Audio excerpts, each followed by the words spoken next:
मेरे प्यारे बच्चे, ऐसा ज़रूरी नहीं है कि हर बार जीवन में वही हो जो तुम्हें चाहिए। इसीलिए अपने मन को संतुष्ट रखना सीखो, क्योंकि जो होता है वह मेरी मर्जी से ही होता है। यह बात अगर तुम स्वीकार करोगे तो जीवन में समाधान पाओगे, और तुम्हें मन में जो विचार होते हैं बच्चे, उसी से प्रभावित होकर तुम अपने कर्म भी करते हो। इसीलिए जितना हो सके उतना सकारात्मक सोचो। परिस्थिति चाहे जो हो, यदि विचार सकारात्मक रहें तो आगे के फैसले भी तुम सही दिशा में ले पाओगे। लेकिन अगर तुम अपने मन में नकारात्मक विचार रखोगे तो फिर जीवन जब तुम्हें नए मौके देगा तभी तुम्हें उसमें बाधाएं नजर आएंगी, और तुम हर वक्त लेकिन किंतु परंतु में अटके रह जाओगे बच्चे।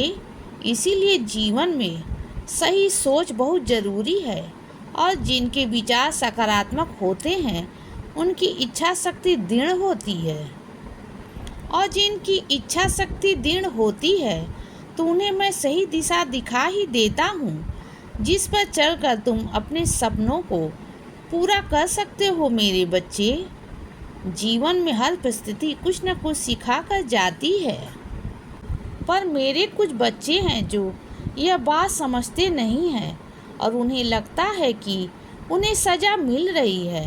मेरे बच्चे, जब भी तुम्हारे जीवन कोई कठिन परिस्थिति आती है तो तब मैं तुम्हारे विश्वास की परीक्षा लेता हूँ, और मैं देखता हूँ कि तुम मुझ पर कितना विश्वास करते हो। और कष्ट आते हैं तो तुम मुझे दोष देते हो या मुझसे यह कहते हो कि बाबा ये सब आपकी ही लीला है, तो आप ही संभाल लीजिए।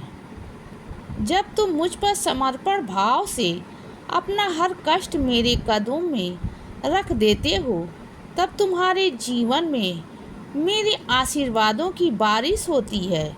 मेरे बच्चे, तुम चाहे कितनी भी कोशिश कर लो परिस्थिति को अपने पक्ष में करने की, लेकिन अंत में वही होता है जो मैं चाहता हूँ, और वह भी तुम्हारे पक्ष में ही होता है। इसीलिए जो हो रहा है उसके बारे में अधिक न सोचो, निश्चिंत रहो, क्योंकि ये सब मैं ही कर रहा हूँ और इसमें तुम्हारा भला ही छुपा हुआ है। और आज नहीं तो कल तुम्हें ये बात समझ आएगी। इसीलिए निश्चिंत होकर आगे बढ़ते रहो बच्चे, और अपना कर्म करते रहो, क्योंकि मैं जो भी करता हूँ वो तुम्हारे भले के लिए ही करता हूँ बच्चे। और आज तुम्हें मेरी लीलाओं का अनुभव होगा। इसीलिए सदा खुश रहो और हमेशा मुस्कुराते रहो। मेरा आशीर्वाद हमेशा तुम्हारे साथ है बच्चे। अब रात हो गई है मेरे बच्चे, अब सो जाओ। शुभ रात्रि।